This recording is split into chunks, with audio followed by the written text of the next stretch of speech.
বিসমিল্লাহির রহমানির রহিম রব্বি ইশরাহ লি সাদরি ওয়া ইয়াসসির লি আমরি ওয়াহলুল উকদাতাম মিন লিসানি ইয়াফকাহু কাওলি। প্রিয় শিক্ষার্থী বন্ধুরা, আমি মোহাম্মদ মানিক রতন আবারও হাজির হয়ে গেলাম ইজি ইংলিশ গ্রামার বই থেকে রুলস অফ ট্যাগ কোয়েশনের ক্লাস নিয়ে। সো কলেজে ভাই বোন যারা এখনও আমাদের লেখা ইজি ইংলিশ গ্রামার বইটা সংগ্রহ করে নেয়, দ্রুত তার সাথে সংগ্রহ করুন। এবং ট্যাগ কোয়েশনের যে 5 মার্কস থাকে, এটা অনেক সময় দেখা যায় বোর্ড কোয়েশন সলিউশন করে বুঝতে পারবেন যে 5টার মধ্যে 1-2টা প্রশ্ন একটু এলোমেলো করে দেয়।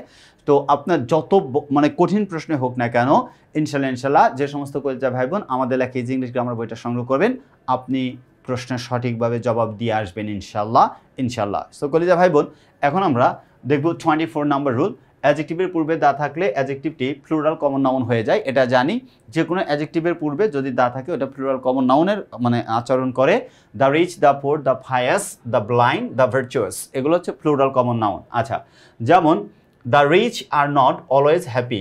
আর নট, এই রিচ বলতে প্লুরাল কমন নাউন, তার প্লুরাল হয়ে কি অবশ্যই হি হবে না, কি হবে, দে হবে।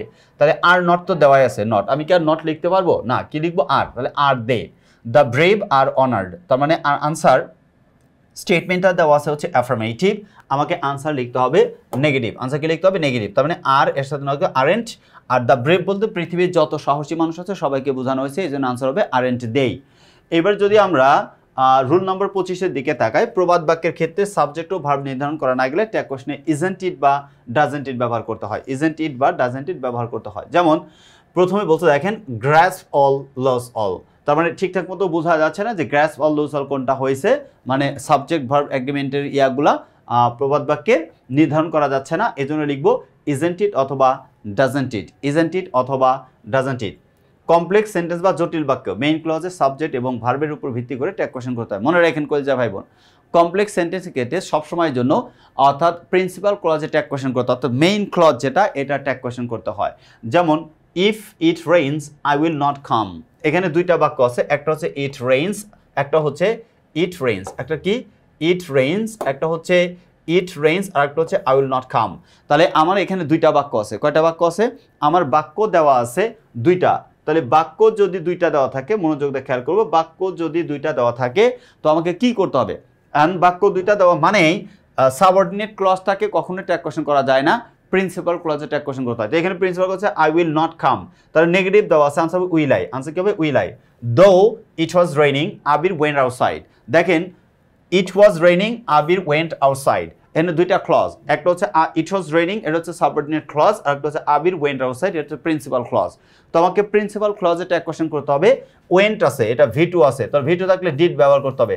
বাক্যটা আছে হ্যাঁ বোধক, অর্থাৎ স্টেটমেন্ট দেওয়া আছে অ্যাফার্মেটিভ, আমাকে নেগেটিভ করতে হবে। তো নেগেটিভ করতে বলে ডিডেন্ট হি, কি লিখতে হবে, ডিডেন্ট হি, এই হচ্ছে আনসার।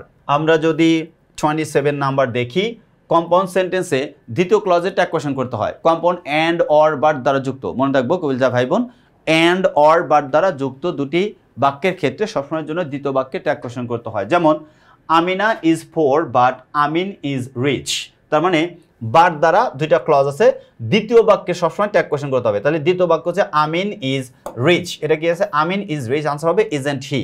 আর ইজ আছে, এটা হ্যাঁ বোধক স্টেটমেন্ট, না বোধক আনসার, তাহলে ইজ নট, ইজেন্ট। তা আমিনের পরিবর্তে হি। আচ্ছা, বৃষ্টি cook the dinner and her brother set the table, তাহলে এই যে সেট, এটা দেওয়া আছে ভি2, এটা কি দেওয়া আছে, ভি2 দেওয়া আছে। তো ভি2 থাকলে ডিড হবে, স্টেটমেন্টটা দেওয়া আছে অ্যাফার্মেটিভ, আনসার হবে নেগেটিভ, ডিডের সাথে নট যোগ করলে হয়ে যায় ডিডেন্ট। এরপরে হার ব্রাদার, এর প্রোনাউন হচ্ছে হি, তাহলে ডিডেন্ট হি। আচ্ছা, রুল নাম্বার 28-এ যদি তাকাই কি লেখা আছে 28 নাম্বারে, কমপ্লেক্স সেন্টেন্সের প্রথম ক্লজে think, see, believe, guess, agree, hope, means ইত্যাদি ভার্ব থাকলে দ্বিতীয় ক্লজে সাবজেক্ট এবং ভার্ব অনুযায়ী ট্যাগ কোয়েশন করতে হয়। তাই কি কি এই ওয়ার্ডগুলো মনে রাখতে হবে, একটা হচ্ছে think, see, believe, guess, agree, hope, means. তাহলে দ্বিতীয় সাবজেক্ট এবং ভার্ব অনুযায়ী ট্যাগ কোয়েশন করতে হবে। যেমন I think you will come tomorrow, এদিকে তাকান, আই থিঙ্ক এটা একটা বাক্য, থিঙ্ক যুক্ত আছে, ইউ উইল কাম টুমরো, তার মানে থিঙ্ক আছে যেহেতু, তার মানে দ্বিতীয় বাক্যে ট্যাগ কোয়েশন করতে হবে। You will come tomorrow, answer হবে ওয়ান্টস ইউ, আনসার কি হবে, ওয়ান্টস ইউ। আচ্ছা, I hope that you will do better in the exam, তাহলে আই হোপ, হোপ আছে, প্রথম বাক্যে ট্যাগ কোয়েশন করা যাবে না, আমাকে কি করতে হবে, দ্বিতীয় বাক্যে ট্যাগ কোয়েশন করতে হবে। তাহলে you will do better in the exam, you will do better in the exam, affirmative statement, আমাকে আনসার না বোধক করতে হবে, নেগেটিভ স্টেটমেন্ট নেগেটিভ আনসার লিখতে হবে। তাহলে উইল ডু বেটার, উইল আছে, উইলের সাথে নট যোগ করলে ওন্ট হয়ে যায়, আনসার হবে ওন্ট ইউ, আনসার কি হবে ওন্ট ইউ। আচ্ছা, রুল নাম্বার 29, সেন্টেন্সের সাবজেক্ট হিসেবে একটি মাত্র লেটার বা ওয়ার্ড তার প্রকৃত অর্থে ব্যবহৃত না হয়ে অন্য অর্থে ব্যবহৃত হলে প্রোনাউন হিসেবে ইট ব্যবহার করতে হয়। এটা খুব সহজ কথা। আর লেটার বা একাধিক লেটার বা ওয়ার্ড হলে দে ব্যবহার করতে হয়। যেমন আই ইজ আ লেটার, কি দেওয়া আছে আই ইজ, আই মানে আমি, এখানে কিন্তু প্রকৃত অর্থ বোঝানো হয় নাই, এই আই বলতে আমি বোঝানো হয় নাই, আই হলো একটা লেটার, একটা বর্ণ, এটা বোঝানো হয়েছে। এজন্য ইজ আছে, হ্যাবোধক স্টেটমেন্ট, নাবোধক আনসার, ইজের সাথে নট যোগ করলে ইজেন্ট। আর প্রোনাউন আই প্রোনাউন আছে, এটার আই আছে একটা লেটার হিসেবে, এর প্রোনাউন হবে ইট, তাহলে ইজেন্ট ইট। আচ্ছা, second one, A E I O U are called vowel, এগুলোকে ভাওয়েল বলা হয়, তার মানে হ্যাঁ বোধক, আর এর সাথে নজর করলে আরেন্ট। আর A E I O U একটা লেটার না, একের অধিক, এজন্য প্রোনাউন হবে দেই, আরেন্ট দেই। রান ইজ এ ওয়ার্ড, এই যে রান শব্দটা, দেখেন রান মানে দৌড়ানো, এখানে কিন্তু দৌড়ানো বলা হয় নাই, বলছে এইটা একটা শব্দ, তার মানে এইখানে negative affirmative statement, negative answer, ইজের সাথে নট যোগ করলে ইজেন্ট, ভালো কথা। আর রানের প্রোনাউন ফর্ম হচ্ছে ইট, এর জন্য আনসার হচ্ছে ইজেন্ট ইট, আনসার কি হয়েছে ইজেন্ট ইট।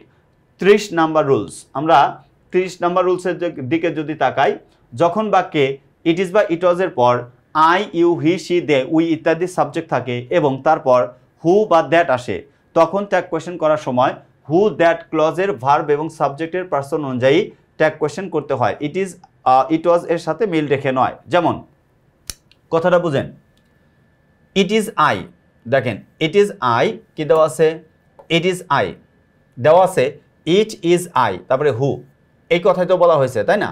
ইট ইজ আইয়ের পরে যদি হু থাকে তখন আনসার লিখতে হয় ট্যাগ কোয়েশ্চেনে, সেটা হচ্ছে এই যে হু, এটাকে বলা হয় রিলেটিভ প্রোনাউন, কি বলা হয় রিলেটিভ প্রোনাউন। রিলেটিভ প্রোনাউনের আগের সাবজেক্ট এবং পরের ভার্ব অনুযায়ী, রিলেটিভ প্রোনাউনের আগের সাবজেক্ট এবং পরের ভার্ব অনুযায়ী, আগের সাবজেক্ট কি আছে আই, পরের ভার্ব কি আছে এম, তাহলে আই এম লেখা আছে, এটা আনসার হবে আরেন্ট আই অথবা ain't I. It was you that suggested the idea, তাহলে এই যে দ্যাটের আগের সাবজেক্ট ইউ, পরের ভার্ব হচ্ছে সাজেস্টেড, সাজেস্টেড মানে ভি টু, সাজেস্টেড মানে ভি টু, তাহলে ভি টু যদি হয় ডিড বলতে হবে।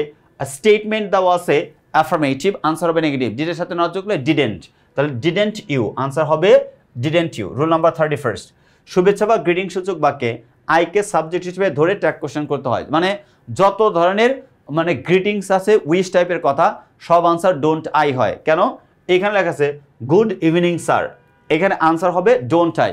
কেন জানেন কলজা ভাই বোন, এই পুরো বাক্যটা লেখা আছে, অনেকে এটা কনফিউজড হয়ে যান যে ডোন্ট আই কোত্থেকে আসলো, কেন আসলো, কিভাবে আসলো। আনসারটা হবে এরকম, কেন এখানে লেখা আছে মনে করেন I wish you good morning, I wish you good morning, এটা ট্যাগ কোয়েশ্চেন কি হবে চিন্তা করেন, এখন সহজেই বুঝতে পারবেন। I wish you good morning, I wish you good morning, তার মানে এই যে বাক্য, এই বাক্য ট্যাগ কোয়েশ্চেন কি হবে, সাবজেক্ট আছে আই, উইশ আছে, তার প্রেজেন্ট ইনডিফিনিট টেন্স, আনসার কি হবে ডোন্ট।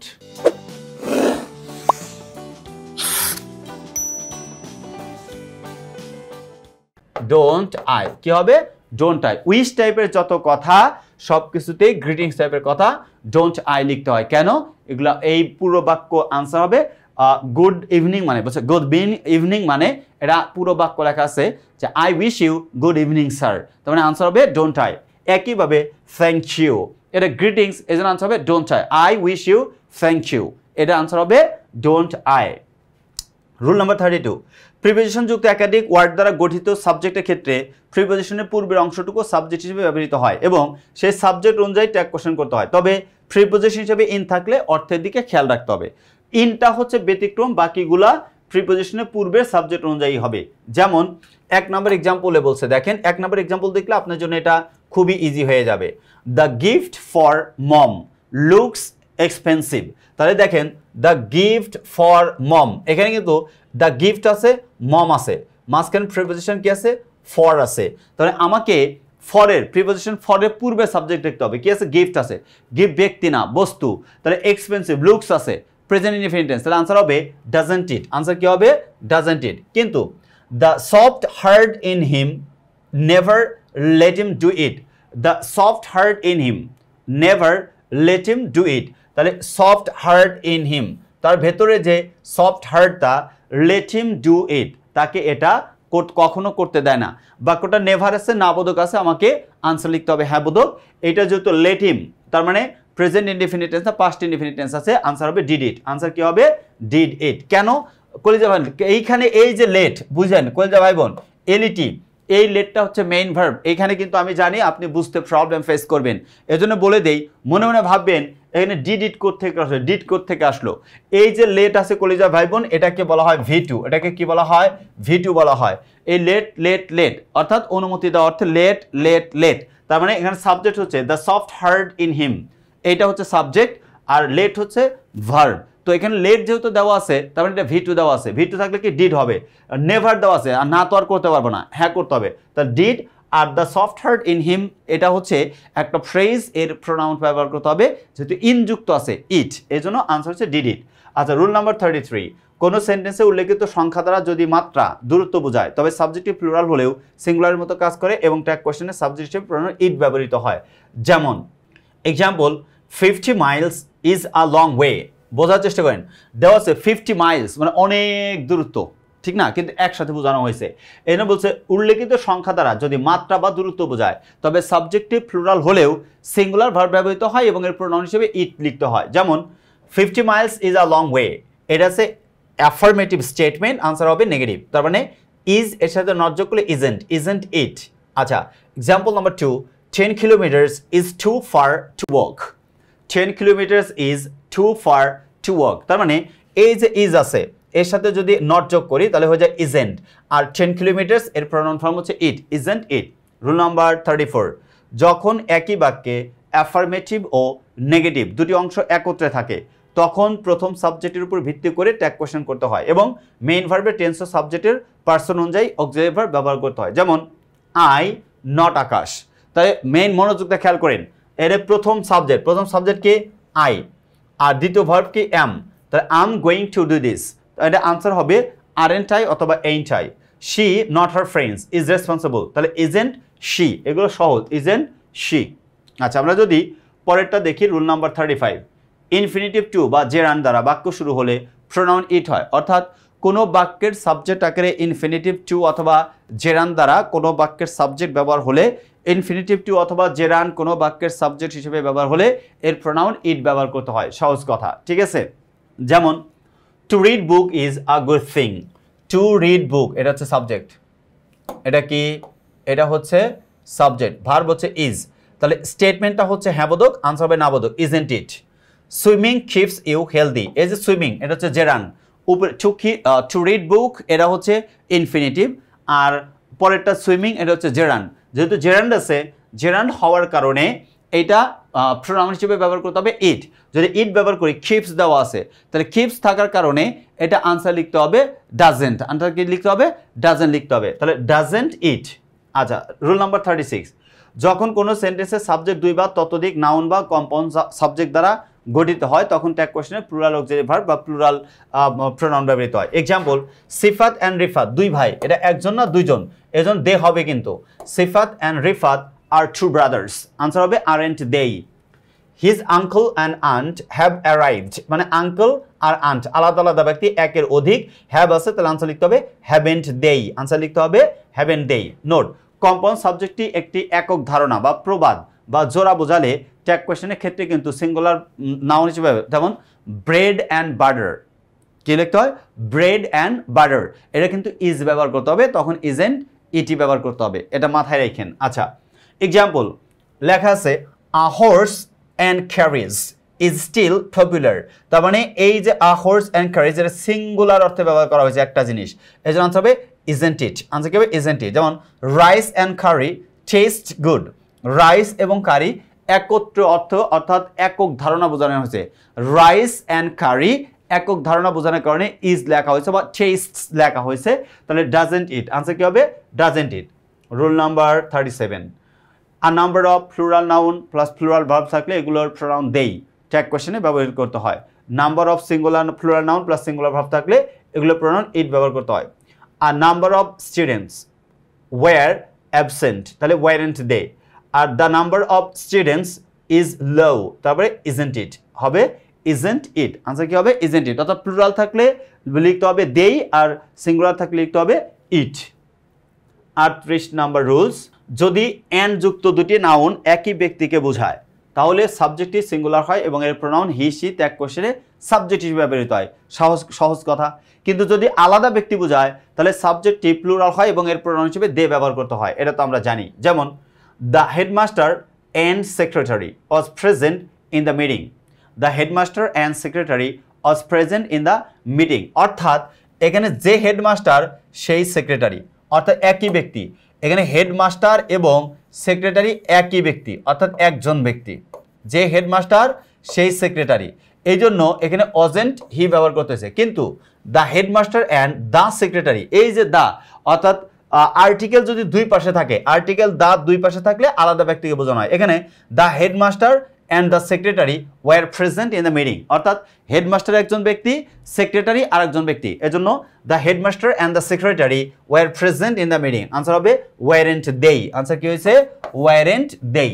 ওকে, তার মানে আমরা কি শিখলাম, যে যদি কখনো অ্যান্ড দ্বারা দুটি বাক্য থাকে এবং প্রথম বাক্যের পূর্বে আর্টিকেল দা থাকে, দ্বিতীয় বাক্যের পূর্বে আর্টিকেল দা থাকে, তাহলে আলাদা ব্যক্তি। আর একই ব্যক্তি থাকলে আর্টিকেল যদি না থাকে তাহলে একই ব্যক্তিকে বোঝায় এবং এটা ব্যবহার করতে হয়। ঠিক আছে, এই ছিল হচ্ছে আমাদের মোটামুটি রুলসের ক্লাসগুলো। সো কলিজার ভাই বোন, যারা এখনও আমাদের লেখা ইজি ইংলিশ গ্রামার বইটা সংগ্রহ করেন নাই, অতি দ্রুত বইটা সংগ্রহ করুন এবং নিজেকে ইনশাল্লাহ আপনার ফ্রেন্ডের থেকে কয়েক ধাপ এগিয়ে রাখুন। কারণটা কি, ইজি ইংলিশ গ্রামার বইটা এমনভাবে লেখা হয়েছে সহজ সরল সাবলীলভাবে, যেন ইনশাল্লাহ আপনি পড়ার সাথে সাথে নিজেই বুঝতে পারেন। সো হোপস আপনারা অবশ্যই আমাদের এই রুলসটা ফলো করবেন। সাথে সাথে আমাদের লেখা ইজি ইংলিশ গ্রামার বইটা সংগ্রহ করে রাখবেন। সাথে রাইটিং পার্ট নিয়ে টেনশন নো ওয়ারি, আমাদের রাইটিং পার্টটা ঠিকঠাক মতো দেখেন, ইনশাল্লাহ ভালো করতে পারবেন, ফুল মার্কস পাবেন। সবাই ভালো থাকেন। See you the next episode. আল্লাহ হাফেজ। আসসালামু আলাইকুম ওয়া রাহমাতুল্লাহি ওয়া বারাকাতুহু।